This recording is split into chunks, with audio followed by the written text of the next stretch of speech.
Hot Wheels are a brand under the American Mattel toy company and were originally produced in 1968. Hot Wheels were conceived to be more like hot rod cars as compared to Matchbox cars, which are generally smaller scale models of production cars. There were 16 castings released on May the 18th, 1968, originally known as the original Sweet 16. The first one produced was a dark blue custom Camaro. 11 more were designed by Harry Bradley, who was from the car industry and had designed the body of the Dodge Diora concept car and custom fleet side.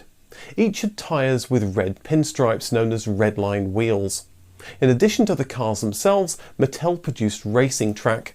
Though it would be updated throughout the years, the original track consisted of a series of brightly coloured orange road sections with 1 or 2 superchargers which would use spinning wheels to propel the cars along the track. An important feature was Hot Wheels' use of wide, hard plastic tyres that created much less friction and tracked more smoothly than the narrow metal or plastic wheels used on contemporary Matchboxes. Hot Wheels cars were designed to roll easily and at high speeds, which was a great innovation at the time.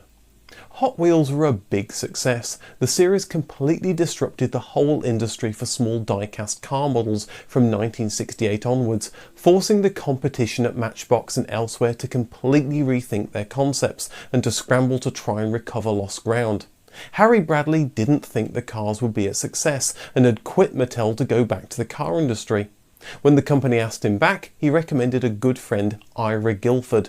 Guilford, who had just left Chrysler, quickly accepted the job of designing the next Hot Wheels models. Some of Hot Wheels' greatest cars, such as the Twin Mill and Spitting Image, came from Ira Guilford's drawing board.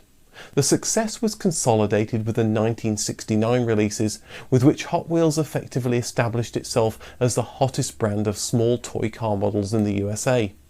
The initial prototypes of the Beach Bomb were faithful to the shape of the real VW Type 2 bus and had 2 surfboards sticking out the back windows, in a nod to the VW's perceived association with the surfing community and the slang term for a person who spends much time surfing, a beach bum.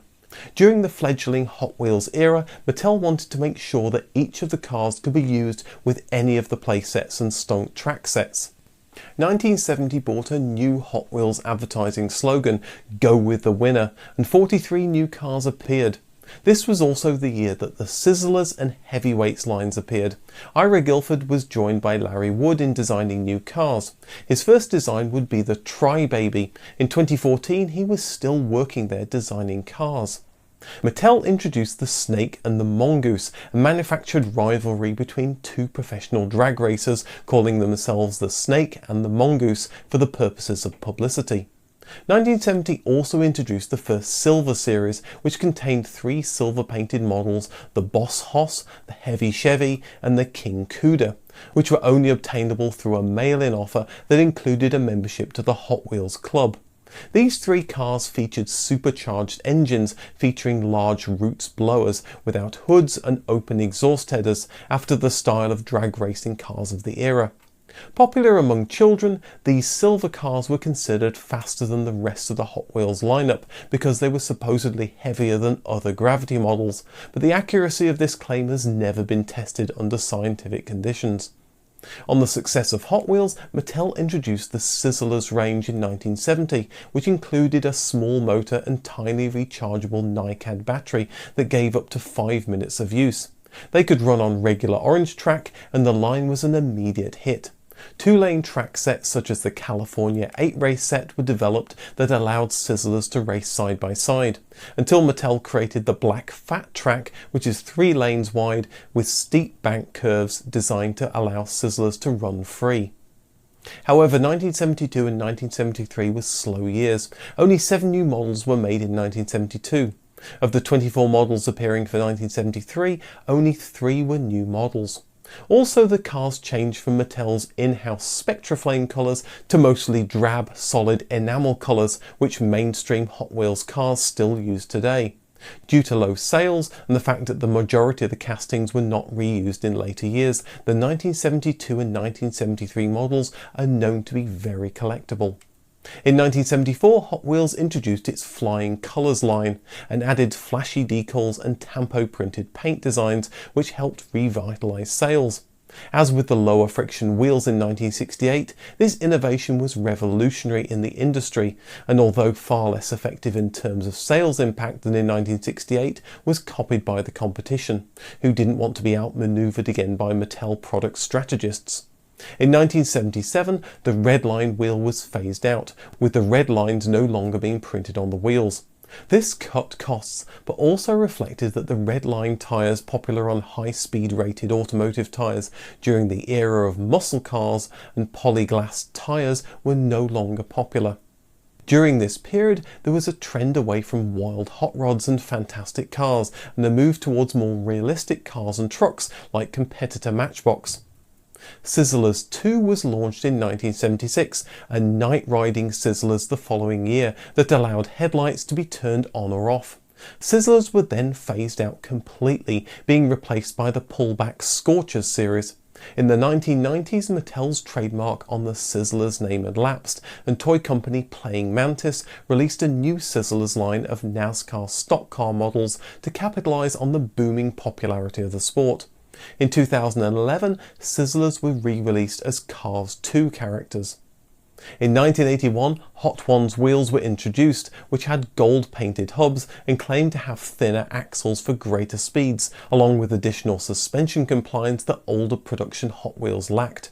Ultra Hot Wheels were introduced in 1984 and claimed further speed improvements.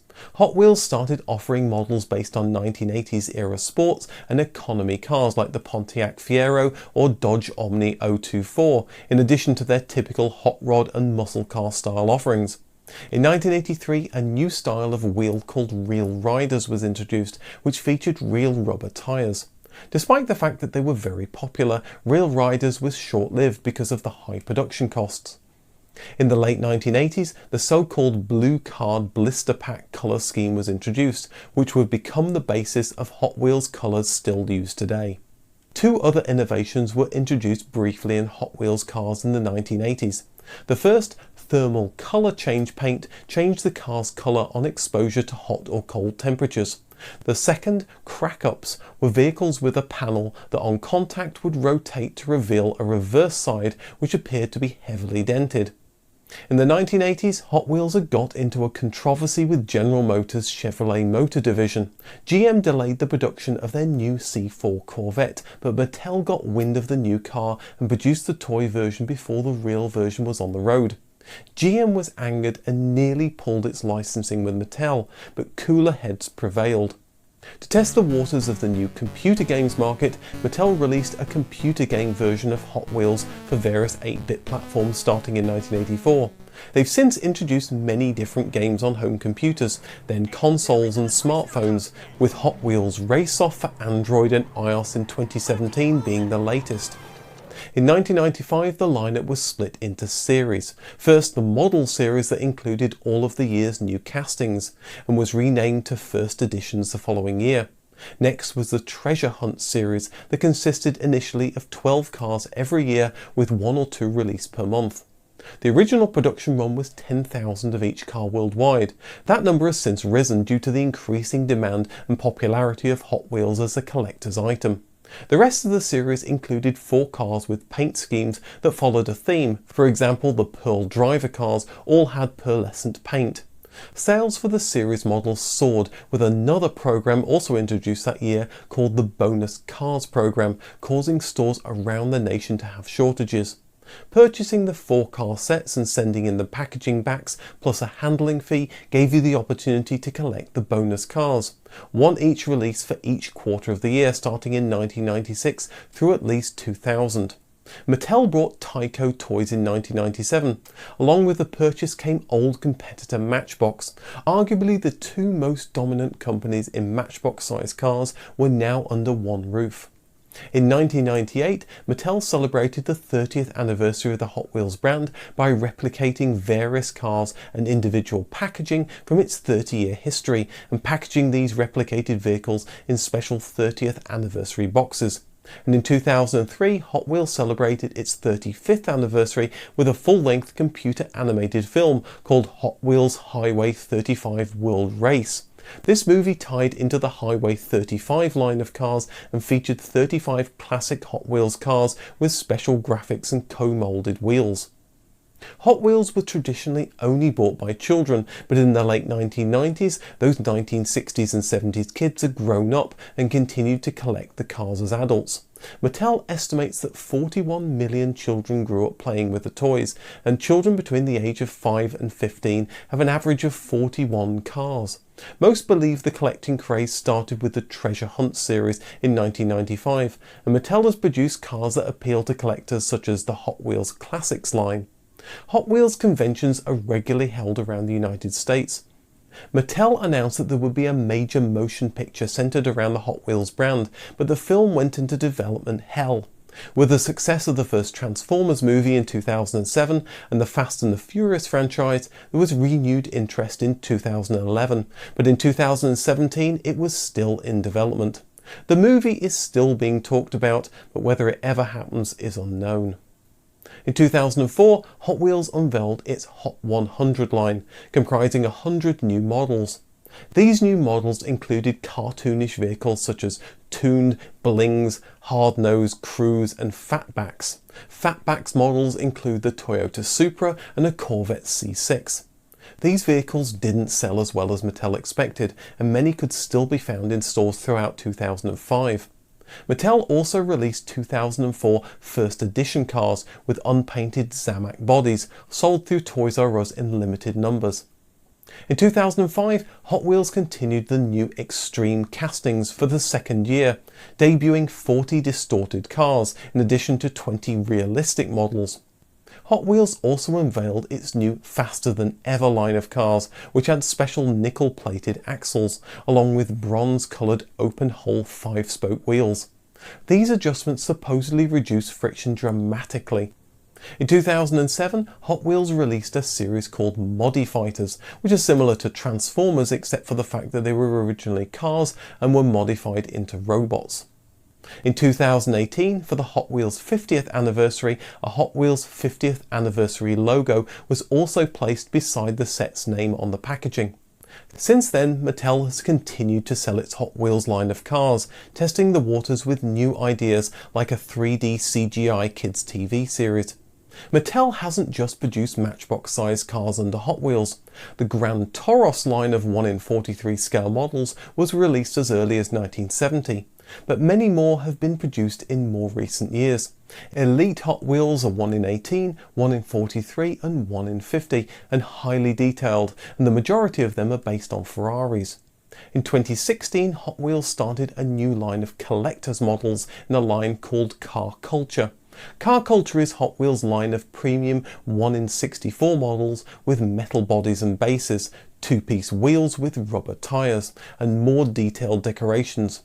In some cases, Hot Wheels dies have been sold or acquired by other companies once Mattel had finished using them.